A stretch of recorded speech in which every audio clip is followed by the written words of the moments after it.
Hi guys, this is Abel Andres of Yugatech, and in this video we're going to take you in for a closer look at the new Flash Plus 2. Let's go! So just before the unveiling of the Flash Plus 2, the company also announced that they will be operating independently from Alcatel and will now be called Flash. Just Flash. This makes the Flash Plus 2 their very first device under the new brand name and the fourth from the entire Flash series. The Flash Plus 2 is a huge improvement over its predecessor. It has the same 5.5-inch display in a slim and sleek body, but this time the chassis is made up of aluminum alloy. The design of the Flash Plus 2 is not far off from the original one, sleek and simple with a flat form factor and a two-color scheme. The Venus Gold unit that we have here has a flat black front panel and a light, almost pinkish back panel. The front is completely covered with tempered glass with two capacitive buttons flanking the physical home button that also serves as a fingerprint scanner. The capacitive buttons light up when you press the home button. The fingerprint scanner is fast and responsive, and you can actually enroll a maximum of 5 unique fingerprints.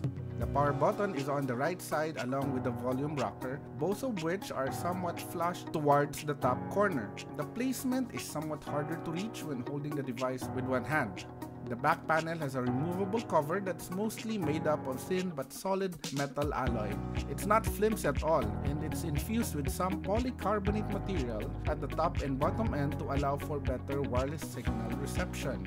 Inside is a nano SIM card slot, a micro SIM card slot, and a separate micro SD card slot. Both SIM card slots supports 4G LTE, while the micro SD card supports up to 128GB of external storage. While you can remove the back cover, the 3000 mAh battery is actually not user replaceable. The battery is stuck in place by at least 3 minute screws. Perhaps with the right tools, one can still remove and replace the battery, although we have not tried that yet. The loudspeaker is placed at the bottom end of the back panel.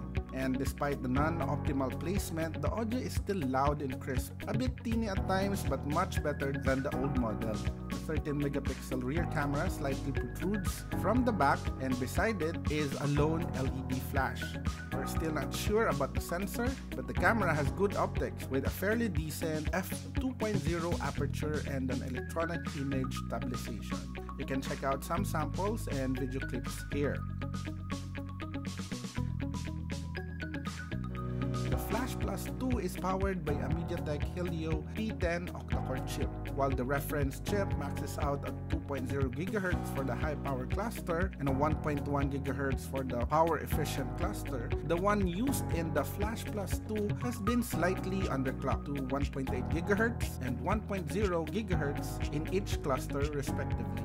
The P10, which is also called the MT6755, was derived from the MT6752 chip that was used in the original Flash Plus. The integrated graphics is also improved, which is an ARM Mali 860T from a Mali 760T on the previous model.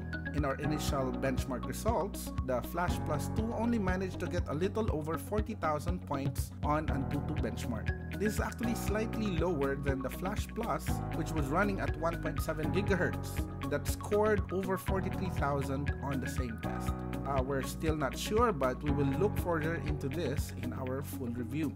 The handset comes with an Android 6.0 Marshmallow right out of the box and pretty much vanilla flavor interface. It's snappy, fast, and responsive, although the 2GB of RAM can easily fill up with several apps running in the background. With only 10.4GB usable space remaining for the 16GB model, you'd be glad to know that there aren't any unnecessary apps or bloatwares that came with it. So far, the Flash Plus 2 is performing very well, and with its expected retail price of just $160, we think it's going to do very well once it becomes available in the market by the end of May. Well, that's it for now, but do tune in once we post our full written review and video review of the Flash Plus 2 next week. Do let us know if you have any questions or if there are some aspects about the phone that you want us to look into by leaving a comment below. Hit like if you like this video or consider subscribing to our channel so you'll get notifications on future videos like this.